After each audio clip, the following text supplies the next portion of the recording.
Ngayong hindi na sigurado ang future ni Draymond Green sa Golden State dahil sa indefinite suspension na binigay sa kanya ni Adam Silver at ng NBA. Posible kaya na sa Dallas Mavericks na ang bagsak ni Draymond Green? Ang dahilan kung bakit tuluyan nagdesisyon ng NBA na isuspend si Draymond ay nung suntukin niya ang player ng Phoenix Suns na si Jusuf Nurkic.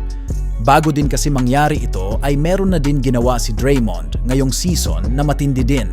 Noong November 13 last year ay na-eject at nasuspend na din si Draymond dahil sinakal niya gamit ang kanyang braso ang isang player ng Timberwolves na si Rudy Gobert. At dahil din sa dati niya pang reputasyon bilang isang dirty player ay nagdesisyon na ang NBA na patawan si Green ng indefinite suspension. Ngayong season ay kitang-kita din ang struggle ng Warriors makakuha ng maraming panalo.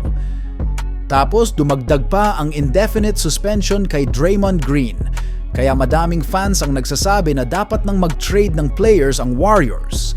Kaya dito na din nasama ang pangalan ni Green sa mga player na dapat na daw i-trade ng Warriors. Kaya madami ang lumabas na balita na isa ang Dallas sa mga nangungunang team na posibleng makakuha kay Draymond. Isa sila sa pinaka-interesado at sila ay may kakayanan magawa ang trade na ito. Ang mga players na pwedeng i-offer ng Dallas para i-trade kay Draymond ay sina Derek Lively II, Tim Hardaway Jr. at isa pang protected future first-round pick. Pero isa sa mga tanong ay magiging mas malakas ba ang Dallas kapag nakuha nila si Green? Ang sagot ay syempre naman. Kilala naman natin si Green at alam natin ang mga bagay na kaya niyang gawin sa loob ng court lalo na kapag siya ay focus at determinado manalo. Si Green ay magaling na leader at all-around player kaya paniguradong makakatulong talaga sa Dallas ang ganitong klaseng player. At ang pinakarason kaya gugustuhin ng Dallas si Green ay dahil sa kanyang depensa. Isa si Green sa pinakamagaling na defender sa NBA ngayon. Kaya niya dumipensa ng kahit anong posisyon at ito ang pinakakailangan ng Mavericks ngayon dahil isa sila sa pinakamahinang team pagdating sa depensa. Kaya kapag nangyari ang trade na ito ay paniguradong mas lalakas ang Dallas.